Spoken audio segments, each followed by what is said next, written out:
Yeah, I'm honored to be here, everyone. Kind of doing this on the fly, and I apologize for that. I just got back from an interview on the NASDAQ with one of my projects I advise, ImageEyes, and got a little unorganized here. So yeah, I have basically a lot of experience in researching Bitcoin and the blockchain, and that's both the Bitcoin blockchain and the Ethereum blockchain and all clones of blockchains from there. So to tell you a little bit about me, I got involved with Bitcoin mining and research probably in 2011, and I ran one of the second Bitcoin blogs ever, Bitcoin for Newbies. At the time, there was only Bitcoin Magazine, which then was owned by Vitalik Buterin, and yeah, ran that actually that blog of mine, which is primarily for mining, for hobby, and for profit as well, and did that until 2014. But I got involved with some friends of mine that were launching Netcoin, and that was in 2013. And Netcoin was a clone of Litecoin, and it was just an excellent coin. We launched it fair in the fall of 2013, and it just went wild. I mean, absolutely wild. We watched a 5,000% increase on the value of Netcoin in one day. It was just absolutely amazing. We took it to a $6 million market cap in its first 100 days. And that was kind of unheard of back then for alternate coins, especially us coming in unknown, this and that. It was just truly amazing. I brought in, on the Netcoin project, I brought in Joe Jones, a historic national award-winning, Emmy award-winning aviation artist that did the Netcoin image. You can still Google Netcoin and see the image is far greater than any image of any coin to this day still. It's just absolutely amazing, the work he did. And yeah, got involved in the Netcoin Foundation afterwards, and took a break from there, and went on to volunteer as a moderator at CryptoCoin Talk with Jim. And CryptoCoin Talk was at the time the second largest Bitcoin forum, an alternative coin forum in the world. And we had everybody, there was anybody there launching their alternative coins, and hooking up and getting information and working together and stuff. So I learned to network there and made many good connections, and connections not just only with people getting involved, but actual people that were involved in Bitcoin since the beginning. Some of the original developers were there launching their own coins by that time, and so I was able to really get to know everyone.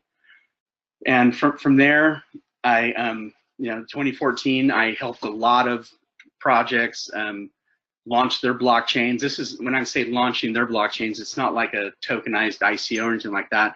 We actually launched clones of Bitcoin and clones of Litecoin, and they did pretty well. I probably not want to name a few of them, but it was just mainly for educational and research purposes. And some of them are still trading to this day, and been running with teams that are dedicated, and some of them are running Satoshi Nakamoto style, which is practically with nothing. So it's really an amazing concept of launching an actual genesis block of a blockchain, and I was able to do that. So I learned about hard forks and soft forks, and all the things that are necessary that we're hearing with in regards to Bitcoin today, and Ethereum as well, with the different hard forks, that they're talking about possibly doing at some time, and segregated witness and this and that. But basically learned a lot during that time of working as a moderator at CryptoCoin Talk. I was also that year I registered with the FENSN, which is the Financial Crimes Enforcement Network of the U.S. Treasury Department, as an MSB, or to apply for my BSAE filing, and was approved. That expired in 2016 because they're only good for 2 years, and I found out that since I'm not an MSB, it was not necessary. But I just wanted to make sure that I did everything correctly, and was just really honored that that the United States government came out with a favorable rulings as far as the legalities of convertible cryptocurrencies, and the IRS, coming out with them as property, which really just opened it up to what we're doing as being, the right thing. And that's basically, what I try to do always is the right thing. So from there, I got involved with Vanbex Group. At the time, the Vanbex Group was the largest blockchain development company in the world. They handled many large crowd funds and ICOs like Storage, and I can't even name them all. There's so many. Google Vanbex Group.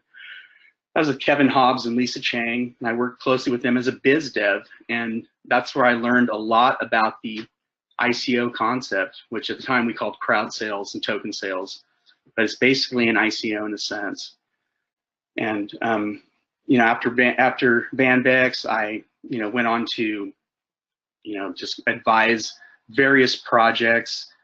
Some of my projects have been just absolutely huge. One of them was TradeOf, which went on to achieve its hard cap of $52 million, run by serial entrepreneur and CEO of TradeOf, Kent Yon. We were fortunate on that project to have a retired U.S. congressman as a team member, including a former Bank of America CEO, and tons of just really prominent people, because TradeOf is a business-to-business coin with a concept, and it's it's hard to explain really what it is because it's in the development stage right now, but it's something that could replace LinkedIn. It's just amazing.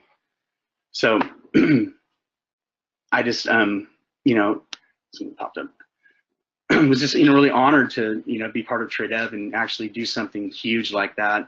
I have many other projects. I'm part of the Multiven project, which Multiven was created in 2005 by Peter Alfred Adecki, and he was a former Cisco engineer. And basically, Multiven is made up of the 1,200 top network engineers in the world that built, currently maintain, and are building the Internet of Things as we speak in a decentralized fashion. And as a matter of fact, Hal Finney joined Multiven in 2008.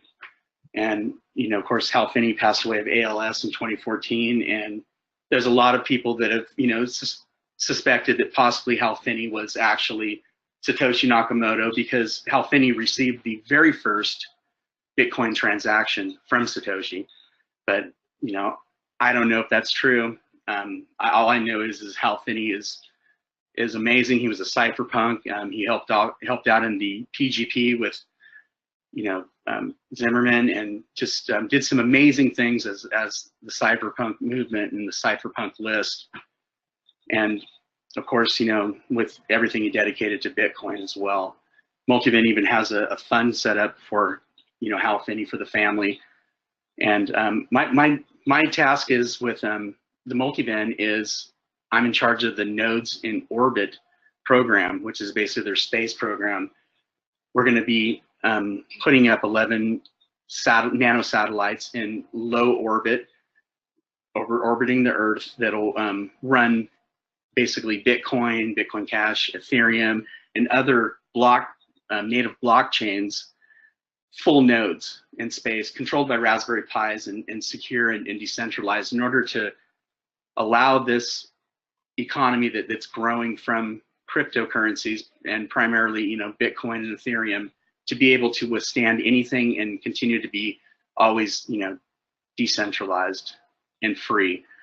So Multiven is really an honor for me to be part of that, and I just was truly honored to be approached by Peter Alfred Adecki and offered that position. And I don't have much knowledge or experience in the space industry, but I worked with a lot of architects and engineers in a 501c3 that I worked with prior to crypto, and a lot of them were on the NASA Mars project and INCOS engineers. And I have a lot of friends that built satellites and known a lot of NASA people, and it allows me to be able to network the people that are needed in order to get these nano satellites up, which we'll be beginning here soon after the the historic multi-bin project, gets on its feet and rolling forward. But that's actually a company that's been around since 2005, and it's amazing. I'm an advisor to Mandala Exchange, which is going to be one of the largest exchanges in the world. Nate Flanders is the CEO of that, just an amazing individual. He wants to be 100% SEC compliant globally, and he is just an amazing person, and just like me, an idealist for cryptocurrencies, as we know that the future is going to be decentralized and cryptocurrencies are going to be part of it, and there's really nothing that anybody can do about it due to its decentralized nature. And we just want to make sure that the best actors are involved, and that everybody's able to survive this and get involved in the new economy and the new entrepreneurial spirit, where we're going to see the third world rise up and individuals be able to shine to the best of their abilities. And that's what we want, is productive citizens throughout the world and good stewards of the environment, and technology is what's going to help us get there. So that's a little bit about about my history in this. Yeah, the ICO, I was basically going to discuss the evolution, or just my experience of the ICO. I can remember the first I ever heard of actually a crowd sale or token sale or ICO was Mastercoin when they came out in 2013. That was J.R. Willett. He'd probably be considered the person that created the ICO. Mastercoin built a layer on top of Bitcoin, and that layer was able to produce tokens as smart contracts. Mastercoin being one of them. Also, one that everybody's heard of is Tether. That's on the Mastercoin protocol that sits on top of the Bitcoin node as well. MadeSafe is another, and MadeSafe's been working for many years to decentralize the internet, and just a historic protocol was when Mastercoin was created in 2013, and they raised 5,000 Bitcoin at the time, which is probably $500,000, but we all know what that would be worth today. So yeah, it all began with Mastercoin and J.R. Willett. Basically, I can remember the first ICO crowd sale that I was involved with was I was approached by some very, very, very famous individuals, mixed martial arts fighters and serial entrepreneurs.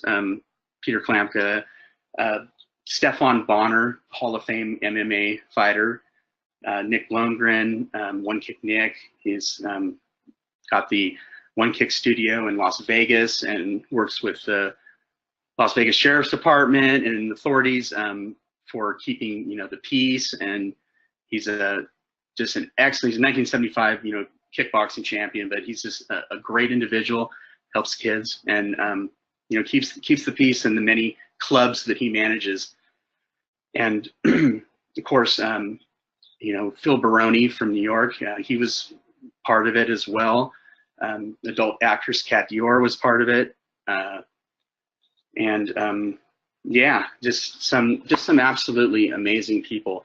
And on that, it was basically to open a gentleman's club in Las Vegas called the Legends Room, and we did a basic crowdfund on Bittrex Exchange, which Bittrex Exchange, run by Bill Shihara, owner and founder, is one of the largest cryptocurrency exchanges in the world. It's registered in Las Vegas as an incorporated company. Its headquarters is in Seattle, and it's based in California. And that is really a big comfort for a lot of folks, because when you do business in the United States, you have the laws of the United States to fall back on. And when you're talking this much money, you want to go with a exchange that, if it's centralized, you want to go with an exchange that's totally 100% registered banking and headquartered in the United States. That's just my opinion, because they follow by the SEC rules, which are really important, and they're to protect us. So yeah, we on the crowdfund through Bittrex for Legends Room, we took in $800,000, and it allowed for the opening of the Legends Room, and it was just an amazing experience. That was probably one of my first ICO crowd funds that I worked from start to finish, just as an advisor and community leader and friend of, you know, the people involved. So that's kind of what, you know, catapulted me forward in the advising arena. That was in 2017. And, you know, I worked on, you know, many projects from there that were very successful. Like, you know, TradeDev, you know, that, like I, you know, said, that was a historic project, and, you know, hitting its $52 million, you know, hard cap is just amazing. You know, on Live, I worked with that one. There are others, Loki, putting patents on the blockchain through their Loki Nexus. That's an excellent platform. It basically allows for, instead of having to pay huge amounts to patent attorneys when you have intellectual property, which has created a lot in this industry, you can register your IP on Loki in their platform. It stores it on the blockchain for a year, and you're tied up, in a sense, in a patent pending stage. So it's just a, you know, an amazing project, and that raised around, I believe, 9 million. You know, that they did really well. They're still going well. They're sponsoring a NASCAR, I believe, that races at Infineon Raceway and all over the, you know, all over the place. It's the CEO John Wise and Brian Huang. They're behind that, and just two stellar individuals from, you know, Washington D.C. area. Got a bunch of projects right now that are in process of ICO, so I won't mention those, just because they're, you know, in the process of that. I'm not here to promote anything, nor am I anyone of any authority to give any type of legal advice nor financial advice, as I'm not licensed to do so. So anything that I say is just of my opinion, and of that, and that's all. And yeah, that's basically, you know, what the ICOs that I've been involved in, the history of them. There's been some huge ICOs where they've taken in 150 million or 10x, you know, just giant ICOs. I wasn't fortunate enough to work on any of those, but have tremendous amount of respect for the individuals that have, and the way they went about it, and the legal means of doing so. I have to stress that it's as crucial to respect the laws of the United States and the Securities Exchange Act, and, you know, there's no other way to go about it. It's not, it might seem like the Wild West, but it's really not. And, you know, it's always great to get proper legal advice in everything that you do in regards to this industry, and to abide by all the rules and regulations of the United States. And basically, I feel very good about cryptocurrencies and the United States government's stance on it. And I really think that this is going to be just an amazing system and economy, and many jobs will be built from this. I read the ICANN report in 2014 that estimated Bitcoin economy by 2027 would be $8 trillion annually. We nearly saw $1 trillion, you know, market cap back in 2017. And definitely 2017 was the year of the ICO, I have to say. But yeah, I support this industry 1000%, and I appreciate being here. I'm going to yield now and answer any questions if possible, and I hope that I covered enough there.